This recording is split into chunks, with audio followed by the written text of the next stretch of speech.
இது? தலையும் புரியல, காலும் புரியல. புரிய எல்லாம் வேண்டாம், ஒழுங்கா சொல்ல வந்தாலே போதும். வா, மறுபடியும் படிச்சு பார்க்கலாம்.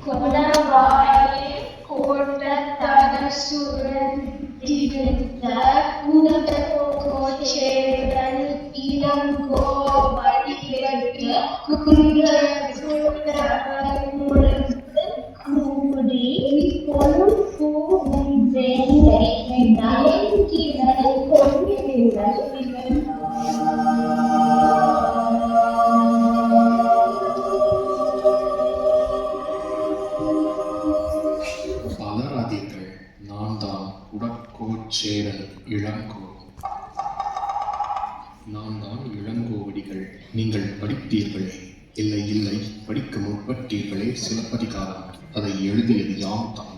ஓ, நீங்க தானா அது? ஏன் சார், கொஞ்சம் புரியுற மாதிரி எழுதக்கூடாது? ஏன் தாயே, நான் எளிதில் அறிந்து கொள்ளும் விதத்தில் தானே இயற்றியுள்ளேன். குணவாய கோட்ட அரசு துறந்திருந்த உடற்கோச்சேரல் இளங்கோவடிகளுக்கு குன்றக்குறவர் ஒருங்குடன் கூடி புலம்பூ வேங்கை நலம் கிளர் கொழு நிழல். ஓ, அதை இப்படிதான் சொல்லணுமா? நீங்கள் ஏன் இதை படிக்க எத்தனித்தீர்கள்? முயன்றீர்கள்? இது என்ன தமிழுக்கு வந்த சோதனை?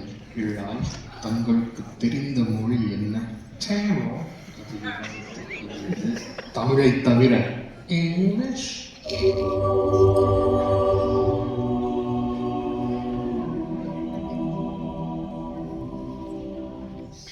பண்ணீங்க?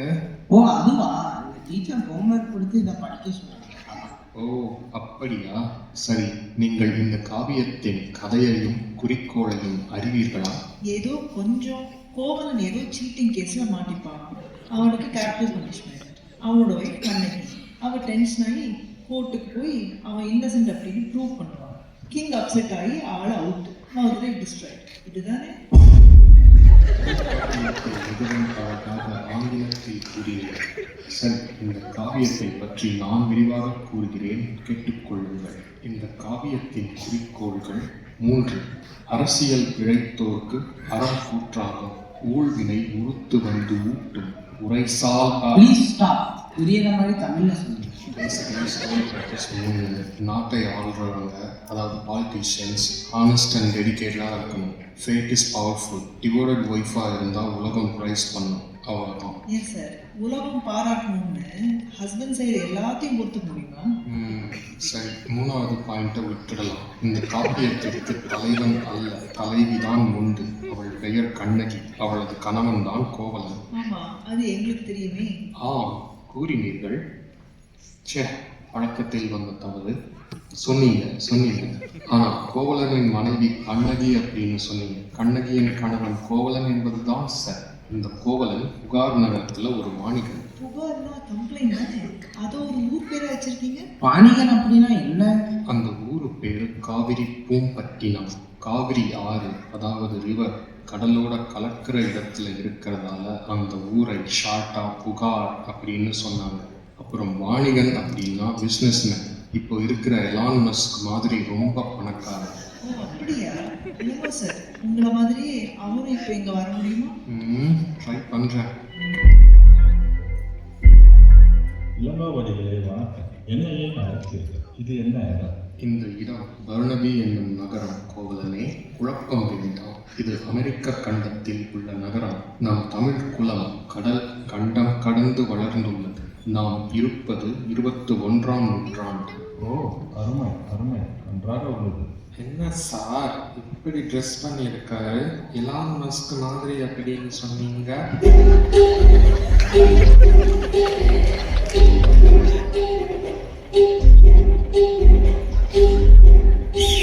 இப்போதான் பிசினஸ் மேன் மாதிரி இருக்காரு. சரி, கோவலன் வந்துட்டாரு. அப்ப கண்ணகி?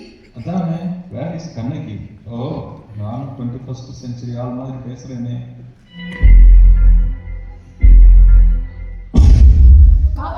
காவலரே, காவியும் நீரும் கையில் தனி சிலம்பும் ஆதிப்பிடி போல் வடிவம் கொண்டு ஒருத்தி வந்திருக்கிறாள் உம்மை சந்திக்க என்று உமது மன்னனிடம் சென்று உடனே சொல்லுங்கள். சொல்ல மாட்டீர்களா? விலகுங்கள்.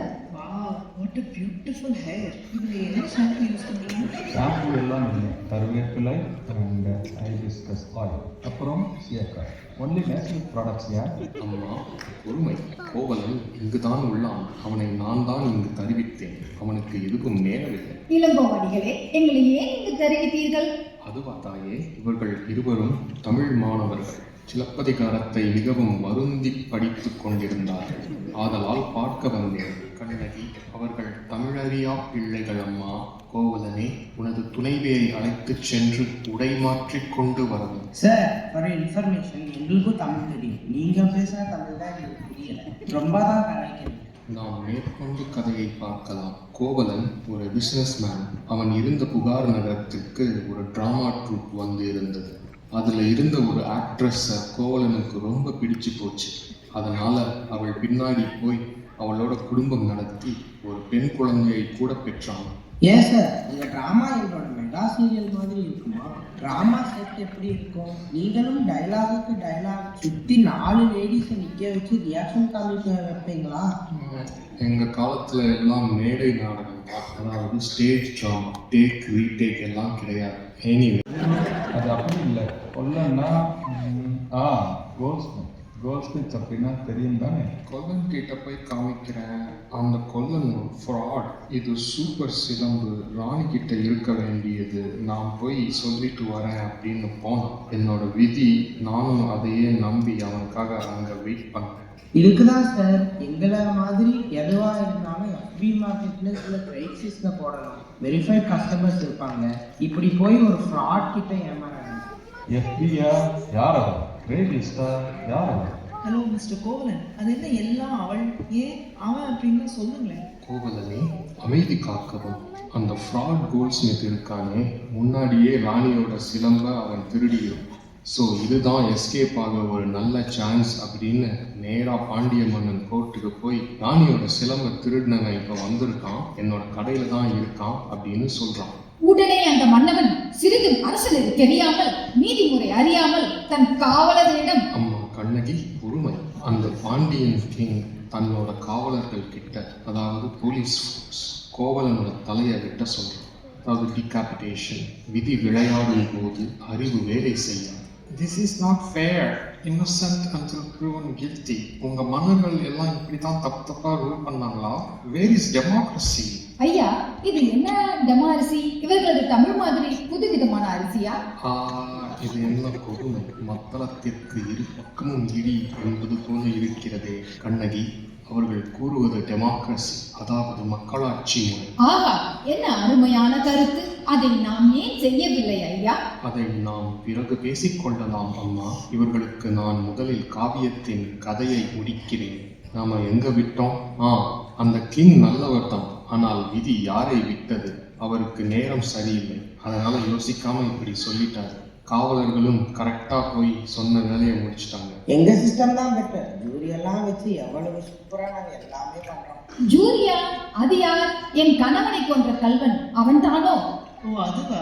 எதுவுமே தெரியாத ஒரு 12 பேரை கொண்டு வந்து உட்கார வச்சு கில்ட்டி இல்லை நாட் கில்ட்டி அப்படின்னு டிசைட் பண்ண சொல்லுவாங்க.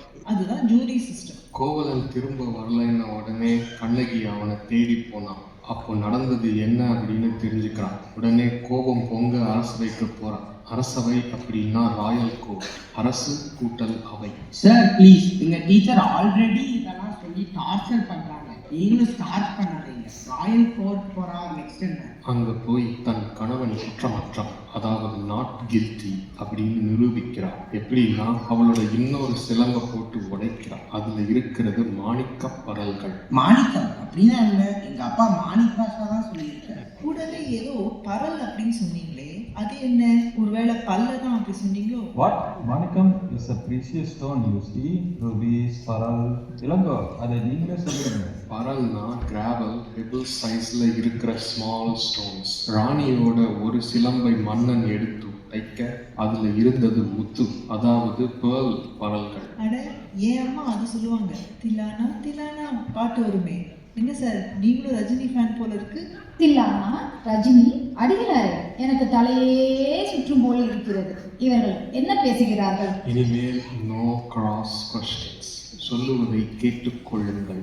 இதை பார்த்த உடனே கிங்குக்கு பெரிய ஷாக். உடனே அவன் ரொம்ப வருத்தப்பட்டு அந்த ஹார்ட் பிரேக்ல உயிரை விட்டுகிறான். இதுதான் நான் சொன்ன 2வது குறிக்கோள். நாட்டை ஆளுகிறவர்கள் அறத்தோடு நடந்து கொள்ள வேண்டும். கண்ணகிக்கு ஆனாலும் கோபம் குறையல. அவள் தன்னோட மார்பை கிள்ளி எரிகிறாள். அதுல இருக்கிற கோபத்தனல் அந்த மதுரை நகரையே எரித்து விடுகிறது. ஏன் சார் நீங்க கோவத்துல ஊரையே எரிக்கிறா அப்படின்னு சொல்றீங்க? இதுல என்ன யூஸ் இருக்க முடியும்? ஒரு கேஸை போட்டு $100 மில்லியன் காம்பன்சேஷன் எடுத்துக்கணும். காம்பன்சேஷன் யூ மீன் நஷ்டஈடு? ஓ, அதுவும் நல்ல ஐடியா ஆச்சு. அதை நான் கேபிட்டலாக யூஸ் பண்ணியிருப்பேனே. கோவலனே, நீ இறந்ததற்குத்தான் அந்த பணம். இறந்த பின் ஏது ஐயா தொழில்? பல் போன பின்னர் கருப்பு வரை மெல்ல இயலாது. மாசாத்துவானின் மகனே, பிள்ளைகளே, மன்னன் தான் ஜட்ஜ். அவன் தான் தப்பு பண்ணிட்டான். அப்போ யாருக்கிட்ட போய் முறையிட முடியும்? ஃபார் எக்ஸாம்பிள், இந்த கண்ட்ரியில் சோஷியல் மீடியா பேன் பண்ணுறாங்கன்னு வச்சுக்கோங்க. ஸோ பேசிக்கலி உங்களால் எப்படி பார்க்க முடியாது, இன்ஸ்டாவில் போஸ்ட் பண்ண முடியாது, டிக்டாக்ல அப்லோட் பண்ண முடியாது. அப்போ யார்கிட்ட போய் கேஸ் போடுவீங்க? கோவலனே, என்ன ஆயிற்று உனக்கு? ஓ சாரி, நான் இவர்களை பார்த்து கொஞ்சம் எக்ஸைட் ஆகிட்டேன். கண்ணகியே, இவனை அழைத்து கொண்டு போய்விடு. இதற்கு மேல் அவன் இங்கிருப்பது நமக்கு நல்லதல்ல. நீங்க சொன்ன ஃபியூச்சர் எங்களால் நினைச்சு கூட பார்க்க முடியல. பேசாம மதுரை எரியறதே பெட்டர். நான் ஒரு கேள்வி கேட்கிறேன், பதில் சொல்லுங்க. இந்த காவியத்திற்கு ஏன் சிலப்பதிகாரம் அப்படின்னு பேர் வச்சேன்? சொல்லுங்க பார்க்கலாம். சார், முதல்ல காவியம் அப்படின்னா என்ன? அப்படியே சிலம்பு அப்படின்னா என்னன்னு கொஞ்சம் சொல்லுங்களேன் ப்ளீஸ். என்னை உங்களோட ஆசிரியர், அதாவது டீச்சர் கிட்ட கூட்டிட்டு போங்க ப்ளீஸ். எதுக்கு சார்? தயவு செய்து சிலப்பதிகாரத்தை உங்க சிலபஸ்ல இருந்து எடுத்து விட வேண்டும் அப்படின்னு சொல்லுவாங்க.